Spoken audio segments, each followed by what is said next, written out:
Temos uma enquete, hein? A enquete para vocês votarem envolve a Supercopa e a gente pensando no futuro desses times nessa temporada de 2026 do futebol brasileiro. O Corinthians começando com título e o Flamengo começando com essa decepção na Supercopa. O que isso quer dizer? Será que quer dizer algo? Será que não quer dizer nada? A vitória do Corinthians na Supercopa mostra que... Minha galerinha, bora votar aí, bora sentar o dedo para votar na nossa enquete. O Corinthians vem forte neste ano, hein? É um Corinthians que vem de 3 títulos, hein, gente? Campeonato Paulista no ano passado, Copa do Brasil e agora a Supercopa. O Flamengo de 2026 não é tudo isso? Será depois de conquistar os principais títulos da temporada passada? Ou o início de ano não é parâmetro, hein, gente? São poucos jogos, né? A gente está começando, indo para fevereiro ainda. E aí, PVC? Tem uma quarta hipótese que é... Qual? Calma aí. Calma aí. Mas não é a terceira, não cabe, né? Mais ou menos. Por quê? Porque eu estou ouvindo muita gente falando assim, o Flamengo entrou em campo para fazer um jogo de preparação, enquanto o Corinthians entrou para decidir tudo, porque para o Corinthians não vai ganhar mais nada nesse ano, a chance de ganhar um título era a Supercopa ou os mata-matas. Quem disse? Quem disse que o Botafogo ia ser campeão brasileiro de 2024 em janeiro de 2024? Não, dá mais depois do fim de 23. Quem não. disse em janeiro de 23 que o Botafogo ia ter aquele fim de 23, porque ia ter o meio de 23 e todo mundo achava que ia ser campeão? Quem disse em 2017 que o Corinthians ia ser campeão brasileiro da maneira como foi? Então, calma, devagar com andor. Devagar com andor. O Corinthians foi melhor do que o Flamengo, tem uma série de coisas no meio do jogo para a gente debater. O Corinthians venceu porque fez um jogo melhor do que o Flamengo. O Flamengo é favorito para ser campeão brasileiro, o Flamengo é candidato a ser campeão da Libertadores. Continua sendo favorito. Continua sendo do mesmo jeito, não é por perder para o Corinthians e perder 3 partidas seguidas pela primeira vez em 3 anos e meio, não é por isso. Mas o Corinthians é um clube que está tentando se reestruturar, está esboçando que quer se reestruturar e pode ser um time competitivo no ano. A gente não sabe o que vai acontecer, não dá. Vou pegar minha bola de cristal aqui, ó. A bola de cristal da mãe de Ná. Ela não sabe também. Não sabe, ninguém sabe. Concordo contigo, PVC. Acho que não diz muito sobre a temporada dos clubes, dos times. Embora, claro, né, há que se ressaltar essa vitória do Corinthians, um time muito mobilizado, que vem sabendo aí jogar as Copas. O trabalho do Dorival também merece aí se ser o Flamengo estava valorizado. desmobilizado, por que escalou pela primeira vez o time titular inteiro? E aí, a gente vai falar mais sobre o jogo, né? Se Felipe Luiz acertou ou errou, justamente utilizando jogadores que são titulares, mas que estão muito no início da temporada e que ainda não estão no seu ritmo ideal. Normal. Tem toda uma discussão, um debate aí. Supercopa, você viu que tem uma conversa na entrevista coletiva do Guardiola, né? Que eu acho exatamente o que o repórter perguntou.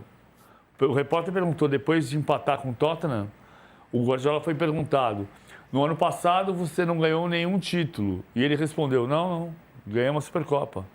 A Community Shield. E o repórter falou, a Community Shield é um troféu.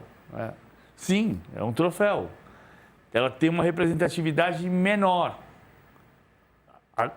A Supercopa não é um título dos objetivos da temporada. Ele é uma festa de abertura da temporada. Foi assim que o repórter inglês tratou a Supercopa. E o Guardiola, que só ganhou a Supercopa do ano passado, disse, não, a gente ganhou a Supercopa. E como abre a temporada e também envolve rivalidades, enfim, ontem uma festa linda lá no Mané Garrincha, né? As duas torcidas presentes em peso. Quantas pessoas no estádio? Mais de 71 mil PVC. 71 mil pessoas. Pois é, impressionante. E a fiel torcida fazendo muito bonito. Quem estava lá para acompanhar? Tudo em loco, vendo tudo de pertinho, foi Fábio Lázaro. Ele tá com a gente? Ele continua lá, minha gente. Não só ele estava, como ele continua. Olha que bonitão, Mané Garrincha ali atrás de Fábio Lázaro, trazendo todas as informações pra gente. Lázaro, muito boa tarde para você. Este estádio, né, que foi palco dessa festa tão linda ontem que flamenguistas e corintianos fizeram.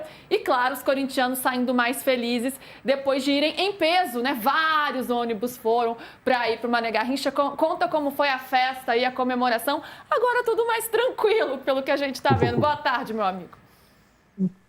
Nem parece a mesma cidade do fim de semana, Luísa. Boa tarde para você, boa tarde para o PVC, para todo mundo que acompanha de primeira. O fim de semana aqui em Brasília era um duelo de torcidas. Onde você passava, você tinha ali gritos de vai Corinthians, respostas de não vai Flamengo, e agora está tudo mais tranquilo aqui nesse Mané Garrincha, que ontem recebeu o título da Supercopa, o bicampeonato, o segundo título de Supercopa do Corinthians, e os dois contra o Flamengo. O Corinthians venceu em 91, vence agora também em 2026. Você falou da mobilização da Fiel. Quando eu cheguei no estádio, ali por volta da meio-dia e meia, eu cheguei praticamente junto ali, um pouquinho antes, haviam chegado os ônibus das caravanas das organizadas do Corinthians, tá? E o que se falava ali nos bastidores era de 128 ônibus. No final do jogo, já se falava em 180 ônibus. A gente não tem um número preciso, mas houve uma mobilização muito grande e claramente, assim, não foi para quem estava presente, a impressão de quem também não estava presente, realmente a torcida do Corinthians calou a torcida do Flamengo no estádio Mané Garrincha. Mais até do que por conta do resultado, antes mesmo do jogo, já notava-se que a torcida do Corinthians fazia muito mais barulho do que os torcedores flamenguistas no estádio. Ô Lázaro, e os jogadores também fizeram uma grande comemoração ali no gramado, né? A gente pôde observar a festa depois. O time já voltou para São Paulo, né? Os torcedores já vieram na sequência também, então agora você que ficou por aí trabalhando, mas essa mobilização já saiu daí e veio para São Paulo, certo? Exatamente. Inclusive, o elenco ganhou folga, né? Tem jogo quinta-feira contra o Capivariano, tem derby no fim de semana, mas hoje, dia de folga, o elenco do Corinthians como um todo, hoje até querendo descansar. A gente conversou com alguns ali depois do jogo. Mas e aí, amanhã, como vai ser? Não, amanhã eu quero ficar com a família, eu quero curtir, a gente já não tem tempo direito de folga. Eu quero curtir com a família. Então, os jogadores hoje ganharam folga, voltam ao trabalho na terça-feira e depois já avisando essa partida contra o Capivariano, uma tendência já de time alternativo, e o Corinthians voltando com força máxima no fim de semana no derby. Inclusive, eu escutei de pessoas da diretoria do Corinthians que é aquilo, fala baixo essa comemoração, acabou, passou amanhã, domingo tem derby. A gente sabe que eles precisam do resultado, então a gente quer jogar mais água no chope do Palmeiras. Então o Corinthians vai entrar ali no derby do fim de semana com sangue nos olhos, né, como o próprio torcedor canta. Com certeza. Lázaro, você fica por aí mais um pouquinho com a gente, porque a gente vai debater esse jogo aqui, claro, falando do lado flamenguista também. PVC, quando você está observando o estádio, né? Esse estádio é bonito, né? O estádio é bonito, o estádio mais... Você anda muito, né? Nossa, bastante. Para trabalhar no Mané Garrincha é difícil. Tem que subir bastante, andar bastante. Andar muito, desce, depois anda, depois sobe, depois anda de novo. É cansativo para trabalhar, de fato. Mas é lindíssimo, é belíssimo o estádio. PVC, a gente falando, né, sobre a torcida corintiana e os jogadores também, você chegou a tocar nesse ponto aqui no início do programa. Por que o Corinthians ganhou essa partida e foi campeão? É uma questão de mobilização, de postura, de se planejar melhor para essa decisão logo no início da temporada? Não, o Corinthians voltou das férias mais cedo, é verdade, mas o Flamengo se voltou das férias no momento... Independentemente do Flamengo ter voltado no jogo contra o Vasco, o planejamento do Flamengo era para jogar a Supercopa. O planejamento do Flamengo não era para jogar a Supercopa como um torneio amistoso, era para jogar a Supercopa como um torneio, o primeiro troféu da temporada. Eu sempre vou me referir à Supercopa como um troféu. É assim, não é o título objetivo da temporada. Depois a gente vai detalhar essa jogada desse gol do Gabriel Paulista, que foi o primeiro gol da partida. Que foi uma jogada desenhada. Mas assim, o Flamengo planejou jogar a Supercopa para vencer a Supercopa. É uma tragédia perder a Supercopa? Claro que não. Mas também não vamos fazer esse negócio de você dizer, quando você ganha, tá tudo maravilhoso, ganhei o maior troféu do mundo, quando você perde é porque não tinha importância. É uma importância relativa. Evidente que é relativa. É importante, mas não é objetivo. O Corinthians se mobilizou, mas o Corinthians está trabalhando para os jogos específicos. E um ponto eu acho importante dizer, que se chama Lucas Silvestre. O Dorival Júnior é o treinador, é o chefe da comissão técnica. E é absolutamente perfeito que ele delegue. Uma das funções do chefe da comissão técnica é escolher as pessoas que trabalham com ele e delegar funções específicas. Há bastante tempo, o Lucas Silvestre é o cara que trabalha muito os detalhes dos jogos de mata-mata. Que entra, que disseca, que estuda, que observa, que entra no defeito do adversário, na virtude do que o adversário tem, que você precisa se proteger. E a jogada, por exemplo, do gol foi disso. O Lucas foi um dos caras que desenharam a jogada do gol do Caleri contra o Flamengo em 2023. Então, é um mérito que o Corinthians tem tido. Com todos os defeitos que a gente cansou de falar aqui, da dificuldade de pagar conta, de transfer ban, o Corinthians, do Dorival Júnior, tem tido um cuidado nos jogos específicos. Jogo grande. É assim que a gente vai fazer, porque o adversário tem esse defeito e tem essa qualidade. Foi por isso que o Corinthians venceu. Porque o Corinthians foi detalhista para um jogo específico. PVC, você acha que o trabalho do Dorival é menos valorizado do que deveria? O Dorival teve aquela passagem pela seleção brasileira, né, que ele teve muitas dificuldades, de fato, né? Não foi uma boa passagem que termina ali com uma goleada acachapante para a Argentina. Mas é um Dorival que sabe conquistar títulos, conquista títulos por onde passa nos clubes aqui no Brasil, no Flamengo, no São Paulo, agora no Corinthians também. Como avaliar o trabalho do Dorival, em que pese, né, todas essas dificuldades que ele tem fora de campo, do clube, pelo momento que o clube passa e o que ele consegue fazer em campo? Dorival, na seleção brasileira, foi o cara certo no lugar errado, na hora errada. Nada ia dar certo na gestão de Reginaldo Rodrigues. Nada funcionou e nada funcionaria na gestão Reginaldo Rodrigues. A gestão Reginaldo Rodrigues é a gestão que discutia quantas garrafas d'água foram compradas para um período de seleção brasileira. Não tem como dar certo. Essa história é verdadeira. Dizer assim, escuta, vocês compraram 500 garrafas d'água? Sim, jogador de futebol toma água. Não, mas sobraram 50 garrafas d'água? Não, a gente compra para ter uma sobra, porque se falta, não pode faltar. Então na próxima data FIFA compra só 450. O número não é exato, mas foi isso que aconteceu. Nada dava certo. Dorival estava absolutamente inseguro na seleção. Não foi um bom trabalho na seleção. Ninguém não fez. É curioso que o Dorival, que foi jogador do Palmeiras e é sobrinho do Dudu, que é símbolo do Palmeiras, ele teve 2 momentos na carreira que ele quis muito ter e foram 2 dos momentos mais frustrantes da carreira dele. O Palmeiras e a seleção brasileira. Mas ele é um técnico que tem muito valor para o futebol de clube, é indiscutível a carreira dele. E os números e os títulos mostram isso.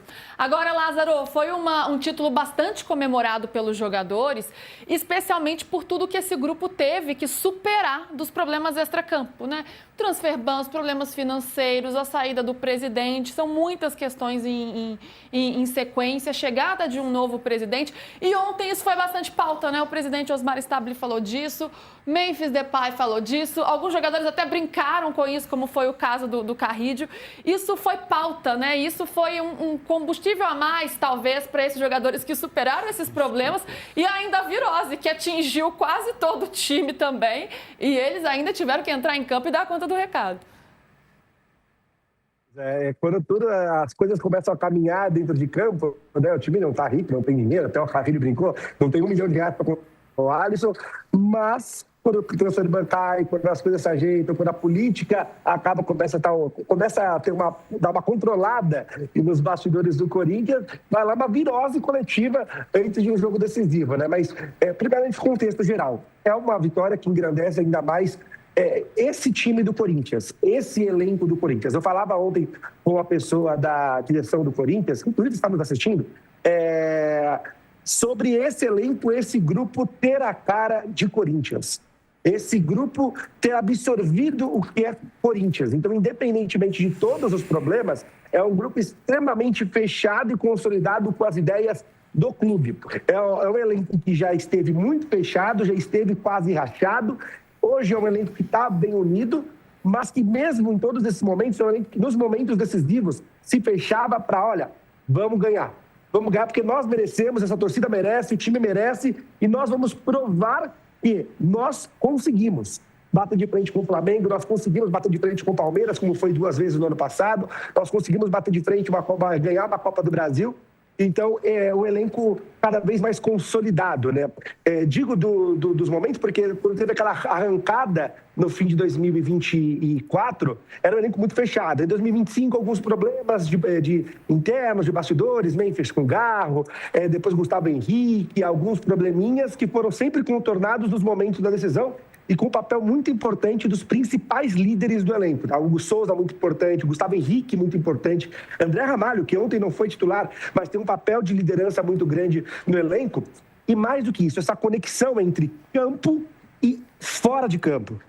Há uma conexão muito grande, e as pessoas com quem eu falo relatam isso, entre os profissionais do dia a dia, do departamento de futebol, o elenco e os profissionais da segurança, da cozinha, da rouparia. Então, existe uma conexão muito grande e isso interfere também nessa questão do campo. Isso tudo interfere. E agora, em relação à virose, né, que você comentou, Luísa, os jogadores começaram a dar sinais. Depois do jogo contra o Bahia, que foi na Vila Belmiro, é difícil você identificar qual foi o problema. O Corinthians trabalha com a hipótese de que houve algum tipo de contato com algo contaminado, uma água, algo do tipo, depois desse jogo contra o Bahia. E aí houve o contágio, né? O fato dos jogadores estarem sempre juntos, concentrando, treinando. Houve esse contágio, porque 11 jogadores tiveram a doença. No sábado, véspera da partida, 5 a 6 jogadores passaram por soro. Eu sei que Hugo Souza teve que tomar soro, Ranieri teve que tomar soro, Pedro Milanço, que no sábado era um dos que mais estavam cometido pela situação. O Yuri Alberto teve que tomar soro, Vitinho teve que tomar soro. Então, o treino de sábado foi bastante comprometido. O que o Dorival fez?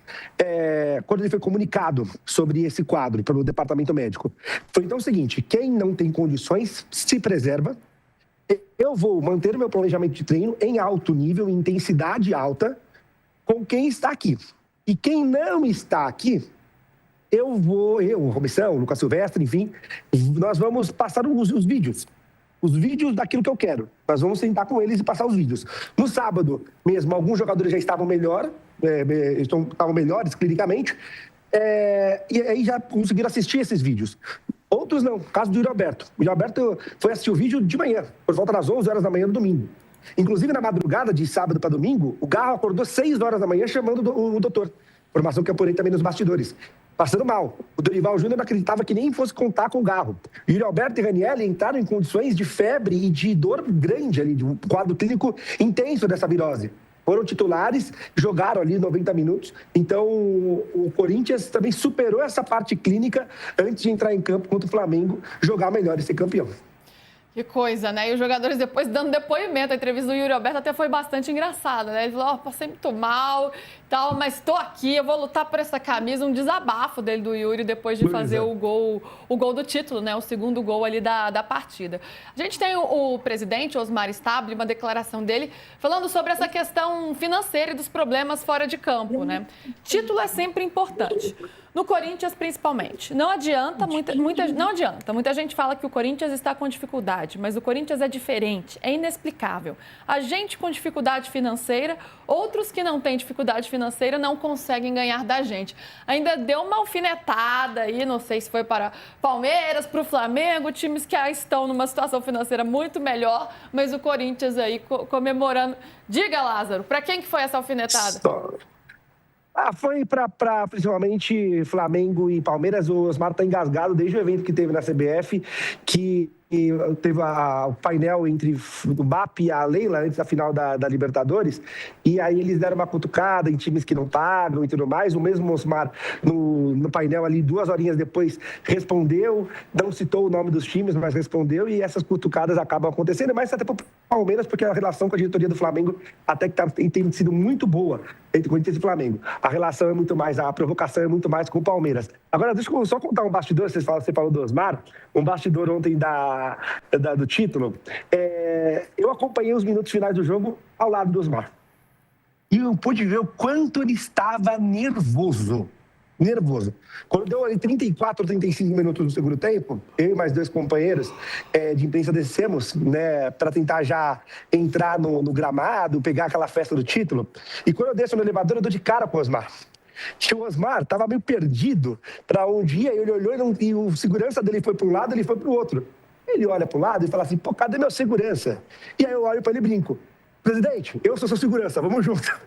E eu escoltei o Osmar até ali a boca do vestiário. E aí ele de 2 em 2 segundos perguntava quanto que o juiz deu de acréscimo.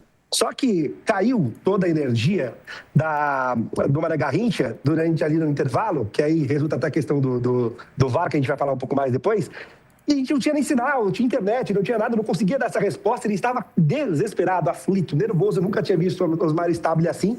E aí depois ele entrou na boca do túnel, ficou acompanhando ali os minutos finais, os acréscimos, já ali do lado do banco de reservas. E aí quando saiu o gol do Yuri, saiu o título, ele foi pro braço, saiu correndo com o pessoal. Mas assim, fica esse detalhe, esse registro aí dos últimos minutos ali, dos 35 até os 40, até os 52 minutos, acompanhando de perto as reações do presidente Osmar Stabile.